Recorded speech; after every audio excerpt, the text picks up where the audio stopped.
Alhamdulillah, kita berjumpa lagi di channel yang keren ini bersama saya, Saddam Firmansyah.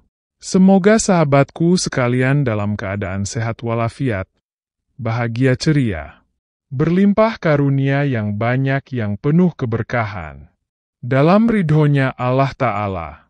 Dalam perjumpaan kita kali ini, kita masih membahas tentang kisah Nabi Adam alaihissalam dan Siti Hawa diturunkan ke muka bumi hingga bertemu di padang Arafah.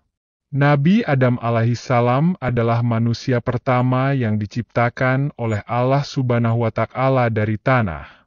Setelah Allah Ta'ala menyempurnakan penciptaan Adam, Dia meniupkan roh ke dalam tubuhnya dan memberinya akal untuk memahami serta mengenal segala sesuatu. Adam kemudian ditempatkan di surga, sebuah tempat yang penuh kenikmatan dan keindahan, serta jauh dari kesulitan. Namun, Nabi Adam merasa kesepian di surga. Melihat hal ini, Allah menciptakan seorang pasangan untuknya, yaitu Hawa, yang diciptakan dari tulang rusuk Adam. Bersama-sama, Adam dan Hawa hidup dengan penuh kebahagiaan di surga. Allah memberi mereka kebebasan untuk menikmati segala kenikmatan surga, kecuali satu larangan, yaitu mereka dilarang mendekati dan memakan buah dari satu pohon tertentu. Namun, iblis yang telah diusir dari surga karena kesombongannya, tidak senang melihat kebahagiaan Adam dan Hawa. Iblis berusaha menggoda mereka dengan tipu daya, hingga akhirnya mereka termakan bujukan iblis dan melanggar larangan Allah. Mereka memakan buah dari pohon terlarang tersebut. Setelah menyadari kesalahan mereka, Adam dan Hawa merasa sangat menyesal dan memohon ampun kepada Allah. Sebagai akibat dari pelanggaran tersebut, Allah Subhanahu wa Ta'ala menurunkan Adam dan Hawa ke bumi sebagai hukuman.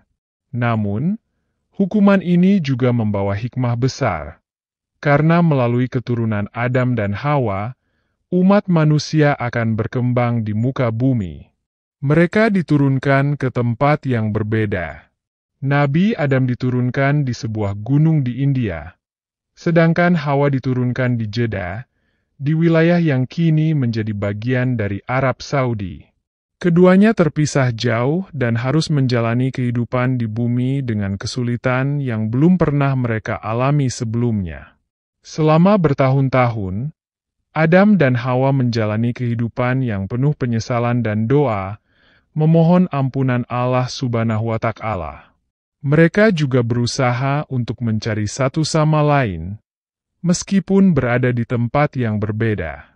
Dalam kesendirian mereka, Adam dan Hawa terus berdoa dan berharap agar dapat dipertemukan kembali. Akhirnya, setelah bertahun-tahun pencarian, Allah Subhanahu wa Ta'ala mempertemukan kembali Nabi Adam dan Siti Hawa di sebuah tempat yang sekarang dikenal sebagai Padang Arafah, dekat kota Mekah. Di tempat itulah mereka bertemu kembali dengan penuh rasa syukur dan keinsafan atas kesalahan yang telah mereka perbuat. Mereka berdua terus memohon ampun kepada Allah Subhanahu wa Ta'ala, dan Allah mengampuni mereka berdua. Pertemuan mereka di Padang Arafah menjadi simbol penting dalam sejarah umat manusia. Tempat ini kini menjadi salah satu lokasi penting dalam ibadah haji, di mana para jamaah berkumpul untuk melakukan wukuf di Arafah, sebagai tanda penyerahan diri dan permohonan ampun kepada Allah Subhanahu wa Ta'ala. Setelah bertemu kembali, Adam dan Hawa hidup bersama di bumi, dan dari keturunan mereka lahirlah umat manusia yang terus berkembang hingga saat ini. Mereka berdua menjalani kehidupan yang penuh ketakwaan dan rasa syukur, serta terus berusaha menjalankan perintah Allah dalam setiap aspek kehidupan mereka. Demikianlah kisah Nabi Adam alaihissalam dan Siti Hawa dari penciptaan mereka, hingga diturunkan ke bumi dan akhirnya bertemu kembali di Padang Arafah. Sebuah perjalanan yang penuh dengan pelajaran tentang kesabaran, taubat, dan keimanan. Sahabatku yang berbahagia, setelah Nabi Adam alaihissalam dan Siti Hawa dipertemukan kembali di padang Arafah, mereka memulai kehidupan baru di bumi sebagai suami istri. Dari pernikahan mereka, Allah Subhanahu wa Ta'ala menganugerahi mereka banyak keturunan, termasuk 2 anak laki-laki yang diberi nama Kabil dan Habil, serta 2 anak perempuan yang menjadi saudara kembar dari masing-masing Kabil dan Habil. Pada masa itu, pernikahan di antara saudara kandung diizinkan oleh Allah Subhanahu wa Ta'ala untuk meneruskan keturunan manusia. Namun, peraturan yang Allah tetapkan adalah setiap anak laki-laki harus menikah dengan saudara perempuannya yang bukan kembarannya. Ini berarti Kabil harus menikahi saudara perempuan kembar Habil, dan sebaliknya, Habil harus menikahi saudara perempuan kembar Kabil. Namun, Kabil tidak setuju dengan aturan ini karena ia merasa lebih pantas menikahi saudara kembarnya sendiri, yang ia anggap lebih cantik. Merasa tidak puas dan marah, Kabil menolak perintah Allah dan bersikap keras kepala. Nabi Adam mencoba untuk mendamaikan keduanya dan akhirnya meminta mereka untuk mempersembahkan kurban kepada Allah, agar Dia yang memutuskan siapa yang lebih berhak menikahi saudara perempuan yang bukan kembarannya. Habil adalah seorang penggembala, sementara Kabil seorang petani. Habil mempersembahkan kambing terbaik dari ternaknya, sementara Kabil mempersembahkan hasil panen yang buruk. Kurban Habil diterima oleh Allah karena keikhlasan dan ketakwaannya, sementara kurban Kabil ditolak. Penolakan kurbannya membuat Kabil semakin marah dan iri terhadap Habil. Rasa cemburu ini terus membakar hatinya, hingga suatu hari Kabil memutuskan untuk membunuh Habil. Di suatu tempat yang terpencil, Kabil menyerang Habil dan membunuhnya. Ini adalah pembunuhan pertama yang terjadi dalam sejarah manusia. Setelah membunuh Habil, Kabil merasa kebingungan dan tidak tahu apa yang harus dilakukan dengan jasad saudaranya. Allah Subhanahu wa Ta'ala kemudian mengirim seekor burung gagak untuk menggali tanah dengan paruh dan cakarnya, memperlihatkan kepada Kabil bagaimana cara menguburkan mayat. Dengan penuh penyesalan dan rasa malu, Kabil berkata, "Wahai celakanya aku, mengapa aku tidak bisa berbuat seperti burung gagak ini? Lalu aku bisa menyembunyikan mayat saudaraku." QS Al-Maidah 31. Kabil pun akhirnya menguburkan jasad Habil sebagaimana yang ditunjukkan oleh gagak tersebut.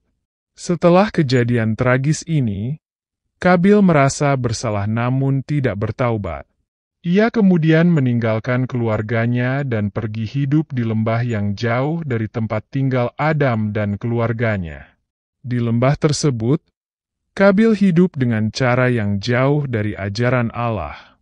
Sementara itu, Nabi Adam alaihissalam dan Siti Hawa sangat bersedih atas kematian Habil, namun mereka tetap bersabar dan menyerahkan semuanya kepada Allah. Allah Subhanahu wa Ta'ala kemudian memberi mereka keturunan lainnya sebagai pengganti Habil. Salah satu anak yang lahir setelah kejadian tersebut adalah Nabi Syits alaihissalam, yang kemudian meneruskan risalah dan ajaran Nabi Adam. Syits menjadi penerus yang memimpin kaumnya dengan penuh kebijaksanaan dan ketakwaan, melanjutkan perjuangan ayahnya dalam mengajarkan kebenaran dan petunjuk dari Allah. Kisah Kabil dan Habil ini menjadi pelajaran bagi umat manusia tentang bahaya sifat iri, dengki, dan ketidaktaatan kepada Allah Subhanahu wa Ta'ala. Pembunuhan yang dilakukan oleh Kabil menjadi dosa besar yang terus dikenang dalam sejarah umat manusia. Sahabatku yang berbahagia, kesimpulan dan hikmah dari kisah Nabi Adam, Kabil, dan Habil. Kisah Nabi Adam, Kabil, dan Habil mengandung banyak pelajaran penting yang relevan untuk kehidupan kita. Dari cerita ini, kita dapat mengambil beberapa hikmah yang sangat berharga. 1. Ketaatan kepada Allah Subhanahu wa Ta'ala. Nabi Adam dan Hawa diberi ujian di surga untuk menaati satu perintah Allah, yaitu larangan memakan buah terlarang.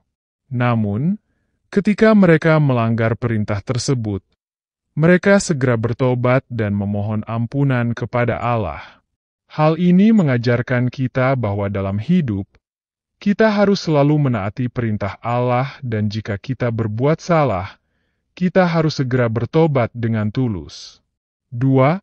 Bahaya sifat iri dan dengki. Kisah Kabil dan Habil memperingatkan kita tentang bahaya iri hati dan dengki. Sifat ini dapat merusak hati dan memicu perbuatan dosa besar seperti yang dilakukan oleh Kabil, yaitu membunuh saudaranya sendiri. Iri hati membuat seseorang buta terhadap kebaikan, bahkan terhadap kebenaran. 3. Ikhlas dalam beramal. Habil diterima kurbannya karena keikhlasannya dalam mempersembahkan yang terbaik kepada Allah. Hal ini mengajarkan bahwa amalan yang diterima oleh Allah adalah amalan yang dilakukan dengan tulus dan ikhlas, bukan semata-mata karena paksaan atau ingin dipuji orang lain. 4. Pentingnya kesabaran dan pengendalian diri. Nabi Adam dan Hawa menunjukkan sikap sabar dalam menghadapi ujian setelah diturunkan ke bumi. Demikian pula Habil yang tidak membalas ketika diancam oleh Kabil, menunjukkan sikap pengendalian diri yang luar biasa. Kesabaran adalah salah satu kunci sukses dalam menghadapi berbagai cobaan hidup. 5. Menjaga hubungan keluarga. Dari kisah ini, kita juga belajar pentingnya menjaga hubungan kekeluargaan. Konflik yang terjadi antara Kabil dan Habil menunjukkan betapa bahayanya jika hubungan keluarga tidak dijaga dengan baik, terutama jika dipenuhi dengan iri hati dan dengki. Menjaga silaturahmi dan kasih sayang dalam keluarga sangat penting untuk menciptakan kehidupan yang harmonis. 6. Setiap perbuatan ada pertanggungjawaban. Allah mengirim burung gagak untuk mengajarkan Kabil cara menguburkan saudaranya. Namun ini juga menjadi pengingat bahwa setiap perbuatan kita akan ada pertanggungjawaban di dunia maupun di akhirat.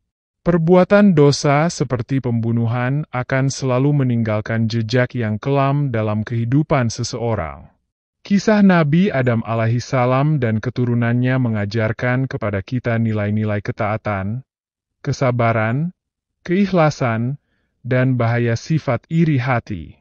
Kita sebagai manusia harus senantiasa menjaga hati dari perasaan negatif, menjauhi kezaliman, dan selalu mendekatkan diri kepada Allah Subhanahu wa Ta'ala dengan kebaikan dan ketulusan.